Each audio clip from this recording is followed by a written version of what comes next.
Hello, everyone. My name is Mark Hagiyama, and I'd like to welcome everyone here to the Cancer Conquering Community. And today we have a very special guest, and his name is James Kiesewetter. And I've had the honor to do a three-part interview series with him on my YouTube channel, To Be Your Own Hero. And so if you want to hear more about James's journey, we went deep. And it was an amazing opportunity. And so we thank you for that, James. And so I'd like to, at this point, introduce our guest speaker today, James Kiesewetter. Please introduce yourself and tell us a little bit about who you are. And let's get into this incredible story of yours. Absolutely. Absolutely. Thank you, Mark. Thank you for that wonderful introduction. I'm James Kiesewetter. I'm from Connecticut in the United States. Um, I am a 21-year colorectal cancer survivor, stage 3C slash 4 rectal cancer survivor. Um, they gave me the slash 4 because I had a spot on my liver, which was suspicious for quite a while. Disappeared after chemotherapy, after extensive chemotherapy. Um, but actually. Let me introduce myself a little bit more. I'm a coach. I coach sales and communication. I was in the corporate world for over a decade in pharmaceutical and surgical sales. Was in the top 10 to 15% nationally, and was really at my peak when I was diagnosed. Unfortunately, I had to step out of the industry in order to deal with this horrific disease, which has taken over my life, um, for 21 years now. It's been about cancer. Um, some good days, some bad days, more good days than bad days, luckily these days. Um, but I am, as I said, stage 3C slash 4 survivor. Um, just to get into my story a little bit, I I experienced bleeding the summer of 2003. I had some rectal bleeding, and um, my PCP had told me, "Don't worry about it. It's a hemorrhoid, you know." But something in my gut told me that it was something more. Um, and so I self-referred to a gastroenterologist. The gastroenterologist reassured me the same, that it was probably a hemorrhoid, but let's do a colonoscopy just to be safe. Um, but you know, again, deep down, I knew that there was something more going on, and it was excruciating waiting those few weeks, to from late summer to early fall until I got into the colonoscopy. Um, Once I was in the colonoscopy, again, the pre-surgical nurse, the procedure nurse reassured me. She's like, "Oh, you're so young. Of course, there's nothing. Don't worry. There's nothing wrong. I'm sure everything will be fine." Um, I woke up uh, through the procedure um, at right after they had finished, and they were looking at the screen, and I could see it right away that it was a massive tumor in my rectum. And I said to the doctor, "Oh, shit, where are we looking exactly, doc?" And he said, "Shh, it's okay. It's okay. Let's put you back to sleep. We'll talk about everything later." So they put me back to sleep. But I was, being a surgical rep, I had been in many procedures before, and was used to the anatomy of what a healthy colon looks like and what a colon with a tumor looks like. Um, and so I could spot it right away. The doctors consulting one another as they were pointing at the screen, looking at the images of my recent colonoscopy. Um, so I woke up back in the recovery room, and right away I asked for my chart. Um, and they, the nurse, started to look all concerned, and um, "Oh, why is there something wrong?" And I said, "Yes, I have cancer." And the nurse burst out crying.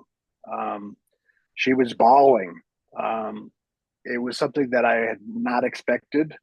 Um, but looking back, it showed me we're all human, and we all react in different ways. Even though this nurse, I'm sure, had been through many other patients, who had been diagnosed. She had explained to me that never had she had somebody so young. I was 31 years old at the time, and she was used to these 50 something year olds coming in, or 60-year olds who had cancer.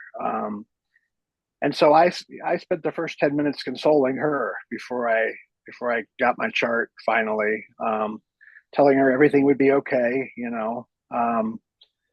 And eventually, after long surgeries and chemotherapy and chemoradiation and all that, everything is okay. It's a new normal, but it's okay. So in any event, we contacted a colorectal surgeon that I knew right away, that I had been in the OR with several times, and asked him for a consult. Um, and the gastroenterologist finally came in and gave me those words that you have cancer.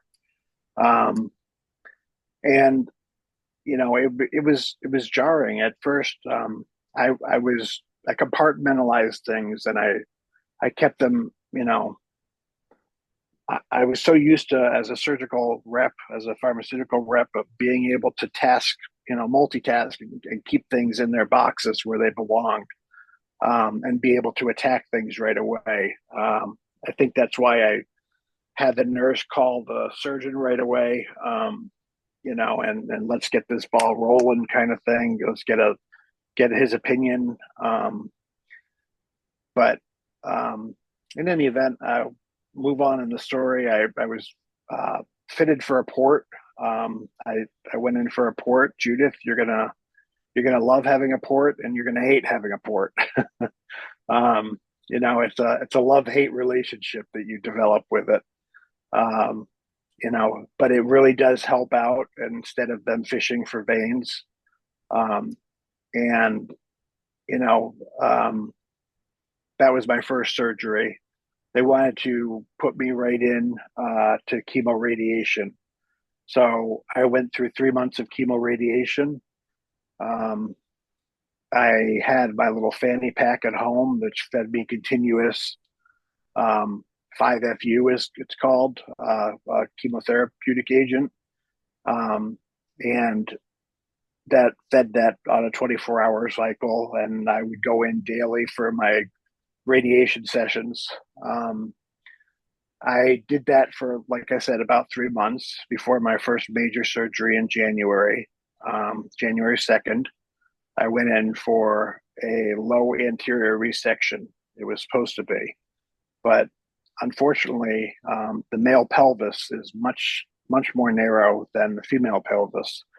And it's very hard to get staplers down in there, and for the surgeon to work down in that area.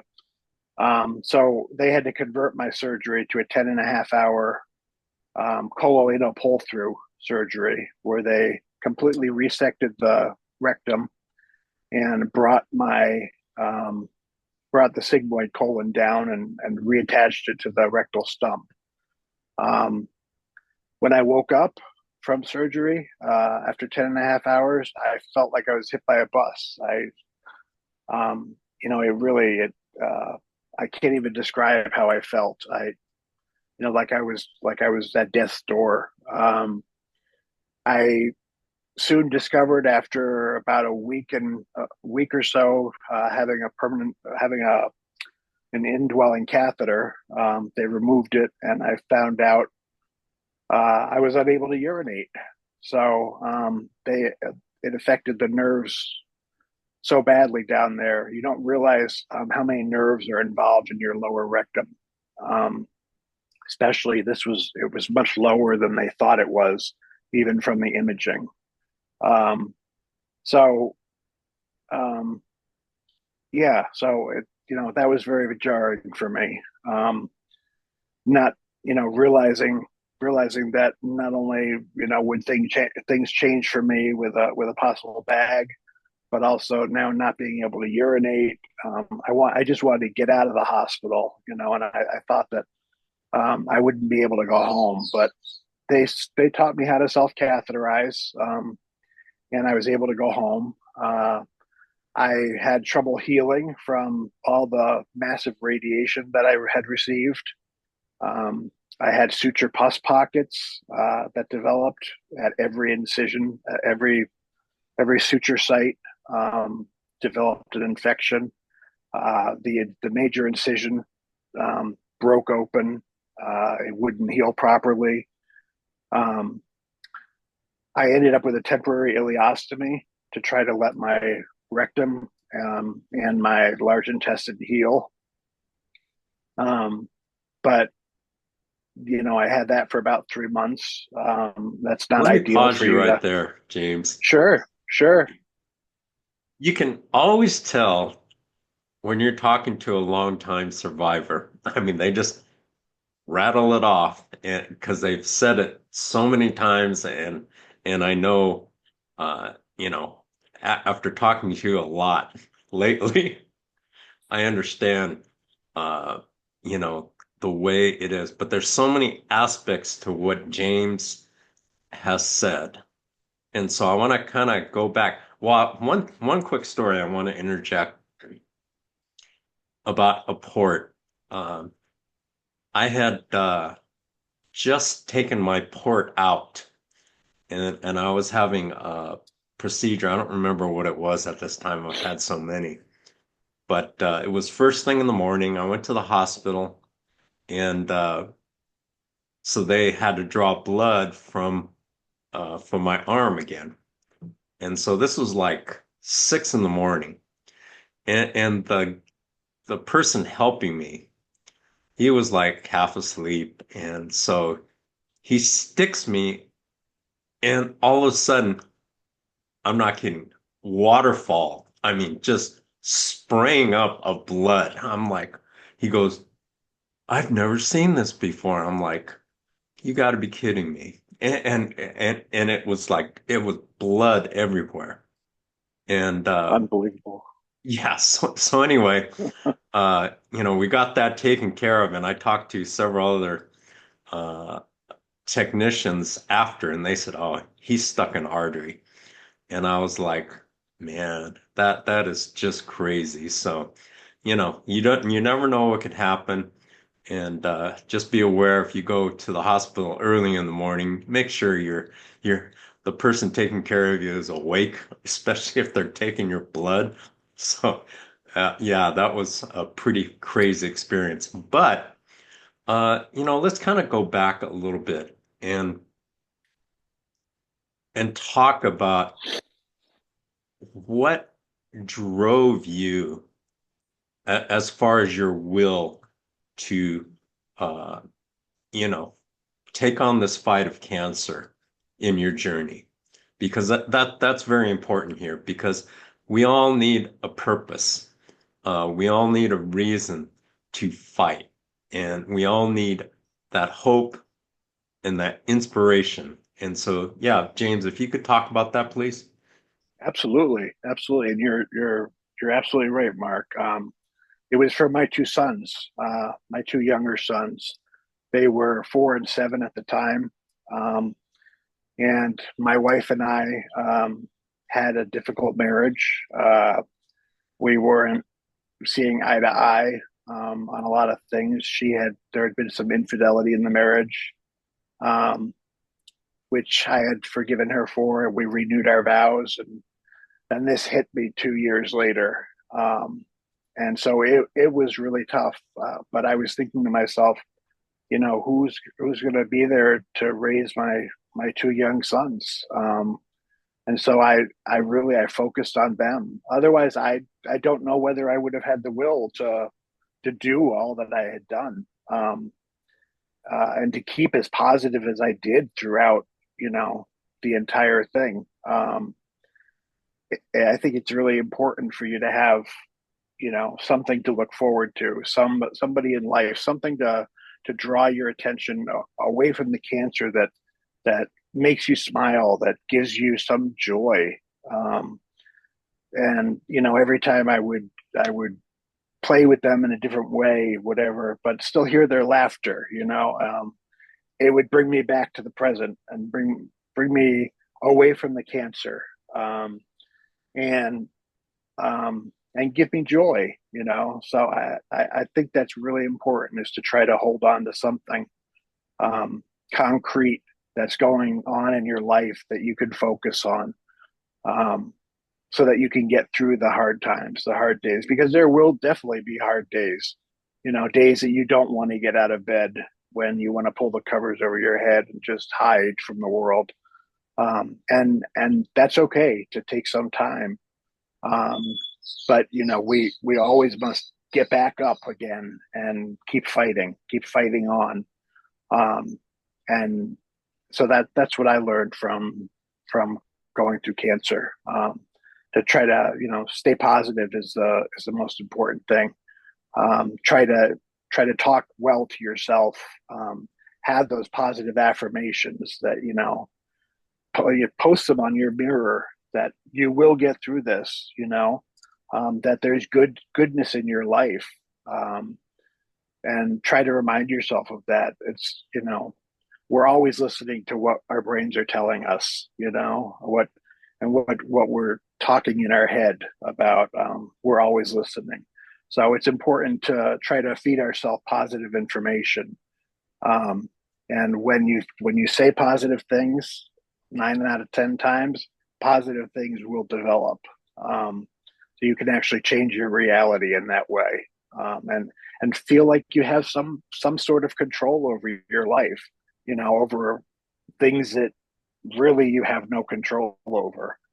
Um, so I hope I answered your question there, Mark. But You did, um, James. Very good excellent, as usual. So excellent. go ahead and continue Yeah, and with your story. I know you can tell I'm a long-time survivor there, getting into the minutia of every little detail, you know, of things that happened. That there's so much more that I could tell you, believe me. You know, for each step that I've been through. But you know, I I did have the temporary ileostomy for about 3 months. As I said, I continued to be unable to urinate still, and have had to self catheterize.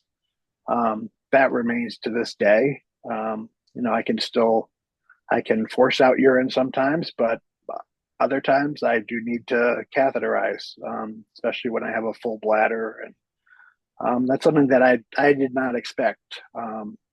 But eventually, you know, after the 3 months or so, I had the temporary ileostomy reversed. Um, Once the temporary ileostomy was reversed, things were reconnected.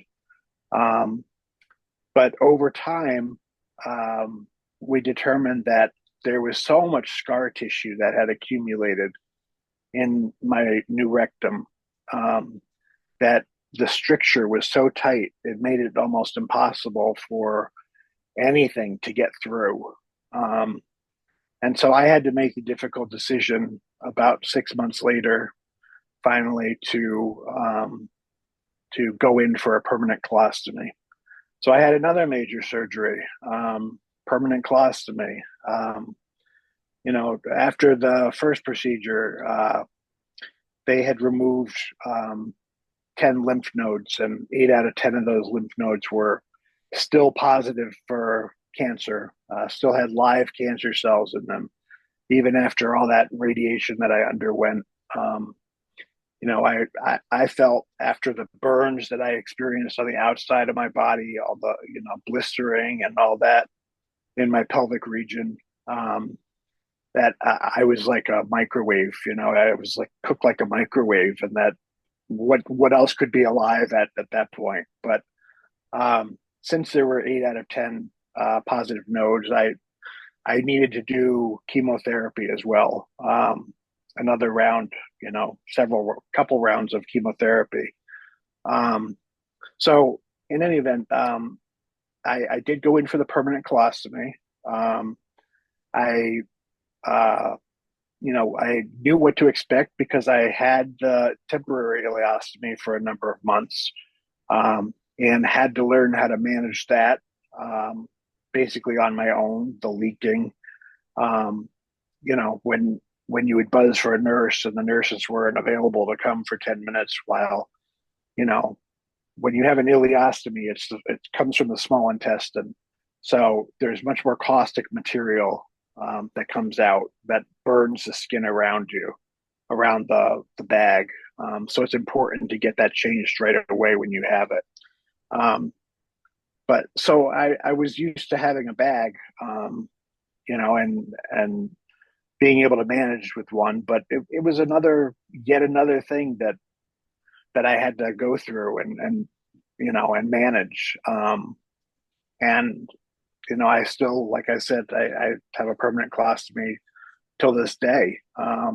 And I don't know that we'll ever be able to try to reverse it again. I hope that medicine changes in some way in the future with stem cells or whatnot to try to be able to fix things, where they can go in and clean out the scar tissue and have the stem cells help repair things. But for now, this is what I have, and this is what's keeping me alive. Um, so, uh, so yeah, here I am Let me today. pause you right there, James. I just Sure. want to, and hopefully everybody noticed he says he has a permanent colostomy bag. I mean, how many people would have just said, I give up at this point? But I mean, I really admire James and his will and his attitude to keep moving forward. I think when we as cancer patients, if we have cancer, or whatever health situation we've gone through, we always think, man, this is, why me? In fact, I was dealing with somebody yesterday, and they had just been diagnosed, and it was like, why me? Why me? And I said, why not you? And that's the question that I asked myself was, at first I asked why me, but then I started thinking, why not me? I could do this fight, and I could fight this thing, and I'm gonna beat this thing. And I mean, your will and your passion for life is just absolutely fantastic, James. So my hat's off to you, and your continued fight to do things. I mean, I had a I had a catheter, um, that I had to deal with myself, and I had to self-catheterize for several months, and it's not fun. It's not fun at all. And this is James's life. He has to do this every single day. And so my hat's off to you, James. I mean, for just your uh, will to fight for your own life and to fight this cancer battle, and be an example for everyone here. So yeah, it's absolutely fantastic. So let me hand it back to you. Well, thank you. Yeah, cancer takes many pieces of us away, and kind of reshapes us, remolds us, and we need to determine what our new normals are. And those are always changing as our bodies are healing and going through things, as the cancer develops or it becomes under control. Um, but it was a tough thing to get through, tough thing to swallow, to have to accept the fact that, okay, um, I now have a colostomy bag, um, for the rest of my life. I have to still catheterize, self catheterize, urinate. Um, I lost functioning in my pelvic region. My marriage fell apart during all of this. Unfortunately, as the cancer takes away these different pieces of you, if you don't change together with your spouse and be able to communicate with your spouse, um, then you ultimately you grow apart. Um, and unfortunately, my marriage was a sacrifice, to that. But through therapy, I've managed to ask Mark. You said, about why me kind of thing, and why not me, and that's so true. Um, why not me? And through therapy, I've been able to look back and say to myself, well, what has this cancer done for me? Not to instead of to me, what has it done for me? And ultimately, it shifted things up. I was in surgical sales, as I said. I didn't love doing what I was doing because I was working 24/7. Always checking voicemail when I was on vacation, or um, I was constantly engaged in that, and it was hard for me to break away, and have those times with my family, where I wasn't a surgical rep kind of thing. So I think that was part of it. What it did for me was it shook that apart, and made me change careers. It also shook my marriage up. Um, it was we married very young, and we grew in different directions, and um, as things changed, as roles changed, I used to be the giver, basically the caretaker of my relationship. But you know when I developed cancer, that role changed, and I needed to be the caretaker, the receiver of that care. And it was difficult for my ex-wife to um, be able to transition into that role. She was a severe sexual abuse survivor, and trauma did not come well to her. Dealing with change, dealing with um, you know not being cared for in the way that she needed. Um, so you know, uh, it's always good to try to keep that perspective. We can always say to ourselves, well, why me? Gosh, why is this happening to me? Um, but if you look at things, you'll see you can always find a reason, as to why this is happening. Why, if you look deep enough. I know it may sound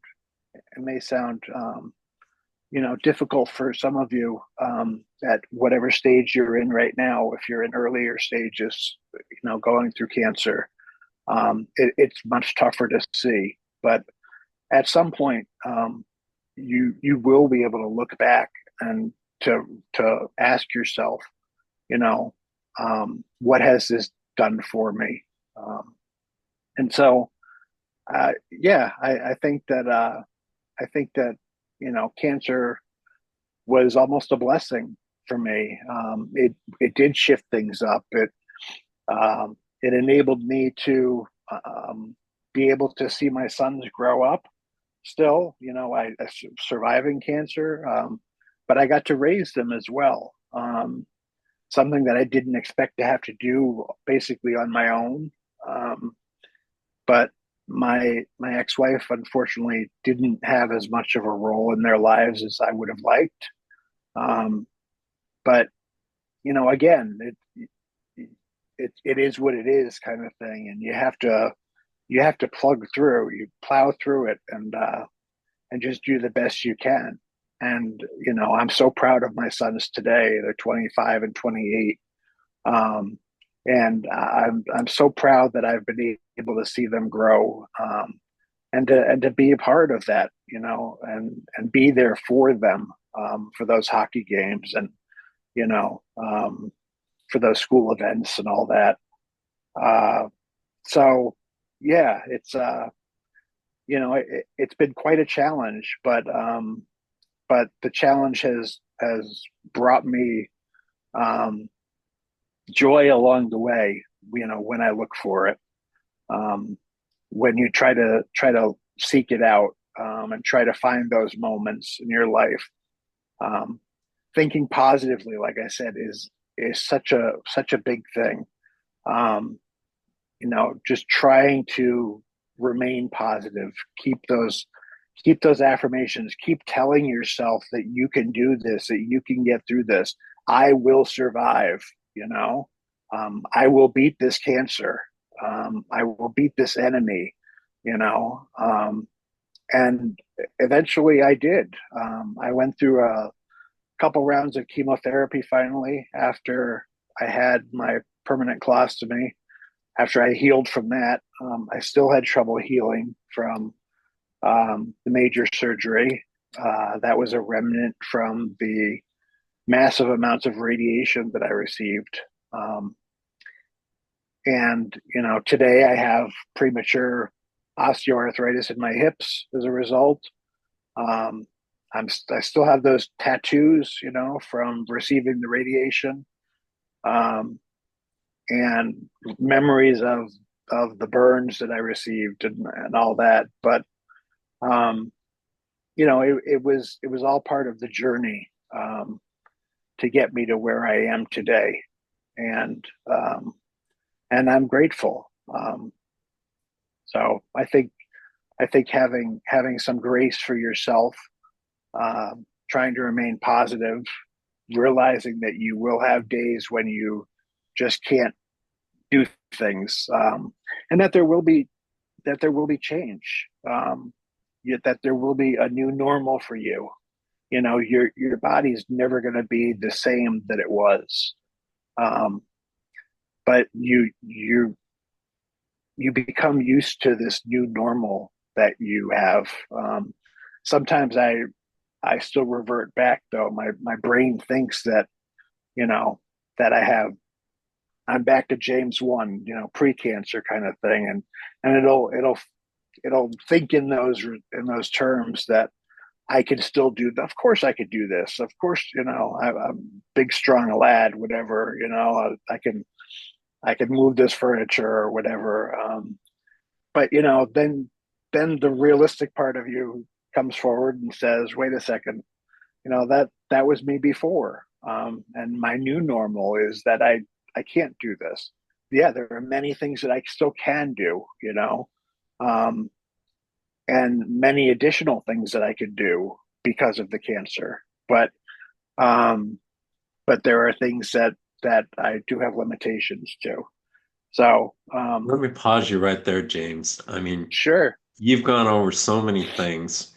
Uh, accepting your new normal is just so important. I remember, uh, I was so weak from dealing with cancer. I was always working out prior to cancer, and I'd curl like 25 pounds, uh, dumbbells in each hand, and so I was in really really good shape for right, decades, and that was normal, and so I remember having to go to Home Depot, and this is the way our minds work, and I had been working out but I was not back to where I was before. And so I used to, be able to go in and get, a 75-pound bag. I think it was 60 or whatever it was. It was a lot of weight. Anyway, I had to get a bag of cement for something, and so I went to go without even thinking, it's just a normal habit of doing. And so I went to grab this bag of cement, and I picked it up and I realized I should not have done that. That is just way, way too heavy.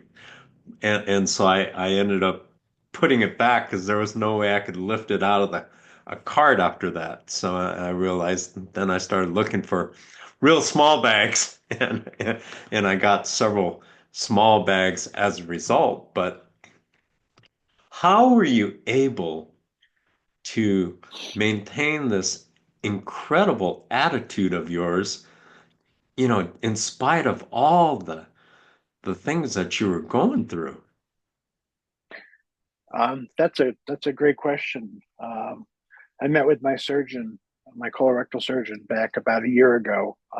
He retired, and he told me, um, he didn't know how I didn't jump off of a roof because he would have done that.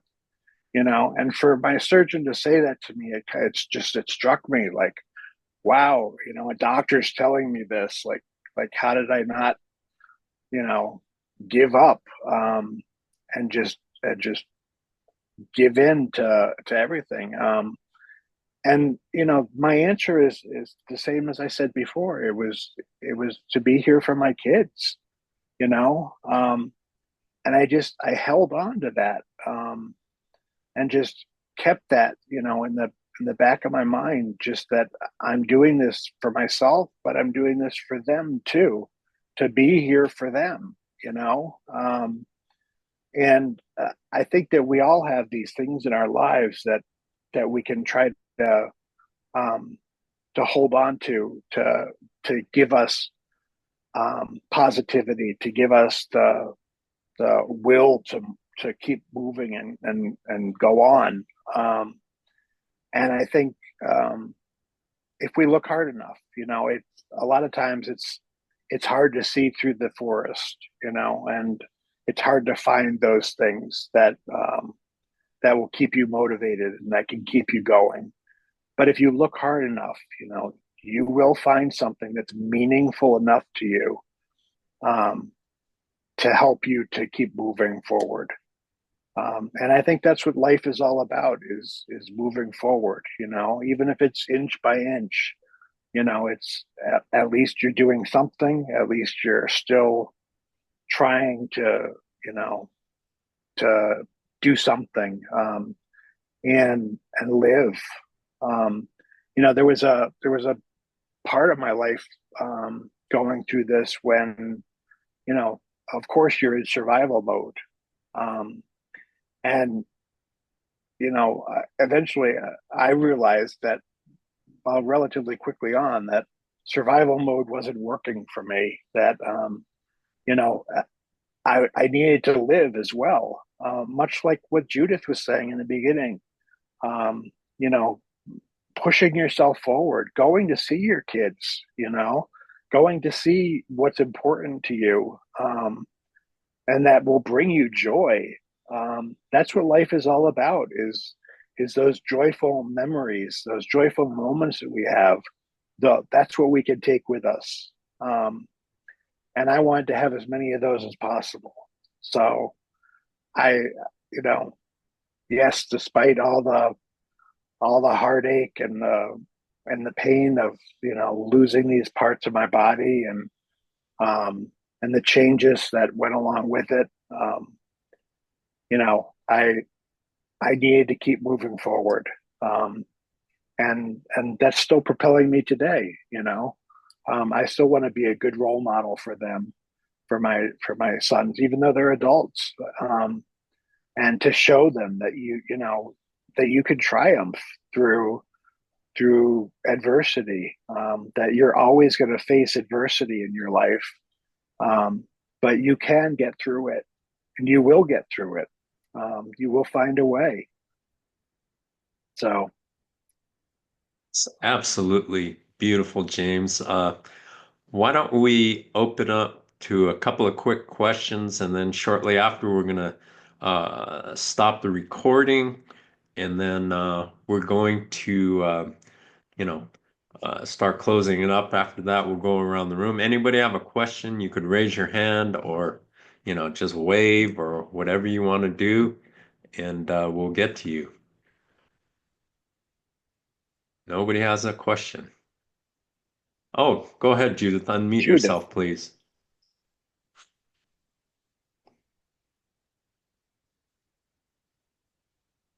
Bottom left, I think. Okay, we're going to go back to you. Tommaso, do you have a question? Unmute yourself, please. Thank you. Not really a question. I just more of like I'm blown away. I'm truly blown away, James, by your testimonial and your unshakable, extraordinary, resilient. Like I don't know of anyone personally that like 21 years, like what you shared throughout your whole journey. It's really inspiring for me, and I just want to thank you for not giving up, for and your history, your experiences with your life, and it really touched me and moved me and inspired me even. Uh, so I want to say thank you for that. Thank you for not giving up. Thank you for being who you are, that you are, and also Mark, what you shared as well, your story. It's remarkable. It's an amazing testament, both of you, that hey, you know what? Just you know, keep the faith. Just keep on keeping on. I'm sure everyone here has their own a similar story and experience as well. But it just I'm blown away by it. I really want to acknowledge both of you for what you shared and I just wanted to thank you for sharing your story, James, and as well, Mark. It's the first time I'm hearing some of what you shared. I'm sure you might have shared it, throughout, over the years, but I'm new to this, to your community here. Uh, and I also want to share something like you were talking about the power of affirmations and questions, Mark and James, like the questions you ask yourself, why not me, and all that. Uh, about a year or so ago, I'm a big reader. I read a lot, listen to a lot of audiobooks. I discovered this book called Affirmations. And it's not an affirmation. I don't know if you're familiar with this or not, but affirmations, it's asking yourself specific questions for any area of your life. Like what, like for example, why am I feeling better and better and better every day? Because the questions we ask ourselves, that our brain will search for those answers. So whatever anyone's dealing with specifically, like put it in a positive, like why am I experiencing this, or why do I? You know what I'm saying? And that can be uh, powerful for us because our mind will just take over and look for the answers. That whatever that is. And Judith, I want to share something with you also. You mentioned that you tried miso soup, but it was too salty, so you just like forgot about it, and chicken soup and all that. But what happened was, I mean, the reason why I want to bring this up is because I remember recently reading and finding out that miso soup is actually one of the most nutritious things that we can have as human beings. Like it's the miso paste. It's full of great nutrition, and you could do your own research about that specifically. So maybe just water the soup down. Put more water in it, so because it really is very nutritious. So I just want to thank you guys. Thank you, everyone, and that's all. That's what I wanted to comment on. Thank you. Thank you, Tommaso. Amazing. Lihia, Thank go you. Yes, ahead. I just want to say something to James. James, I'm so blown away also by your story. I mean, I admire you so much. I respect you so much. You are such an inspiration for us. And especially, I want to thank you for not giving up with your kids. I mean, that is one of the most amazing things I can say to you. I mean, what you have done for your kids is really amazing, and you have no idea. Maybe in the future you will see, and you are seeing it now, right? Because you are proud of them, but you should also feel proud of yourself because you are such an amazing warrior, such an amazing person, and thank you so much, and we love you so much. And I mean, I have no words. I have been so inspired by your story. Thank you, James, for being here. Thank you so much. Thank you for saying that. Thank you, Lihia. Mm. Judith, if you can unmute, there you go. I Go did. ahead. Okay. Um, James, when I look at you, I see this radiant spirit that is so beautiful. And I wanted to ask you, do you have a spiritual life, or is this just all of your positivity coming from within yourself? I'm uh, I'm not a big person religiously, but Mhm. I I have a big spirituality. I see I it. I meditate. I do yoga. I try to do breath work. Um, you know, do grounding work. Uh, Zareta had asked a question too. What are some ways that I self love when I'm not feeling my best? And that's part of it is meditating, is connecting with spirit, is um, being out in nature. Trying to Yes. reconnect. Yes. Um, so yeah, those are some big things. And hugging yourself. Don't be afraid to show yourself some love. I mean, just putting your hand on your chest will do wonders, right?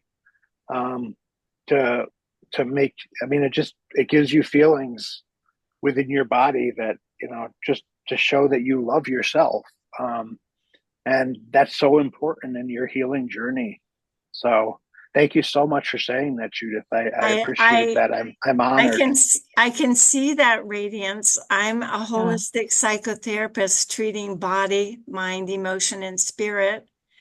I wrote a book about my husband's journey with prostate cancer that I coached him through using a holistic approach.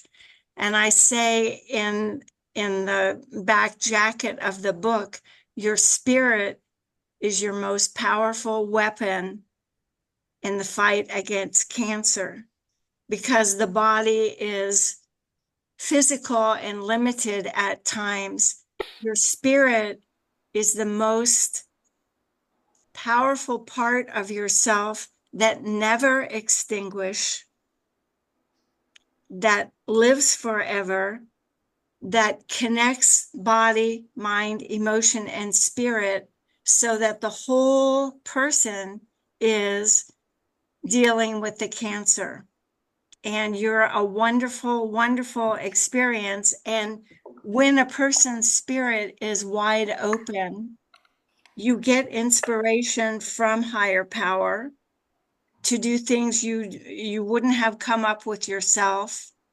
There are times when you get picked up and carried in the palm of spirit's hands through the most difficult parts. And you're just a wonderful, beautiful man. Yeah. So lovely and so powerful spirit. So keep on keeping on. Bless you. Thank you so much for saying that, Judith. Love I you. appreciate it. You as well. Thank you. What we're going to do now is we're going to close out the recording, but that doesn't mean we're going to close out the meeting quite yet. So I'm going to stop the recording. I just want to thank everyone for joining us here Of at course. Cancer Conquering Community, and we will see you very soon. Thank you very much.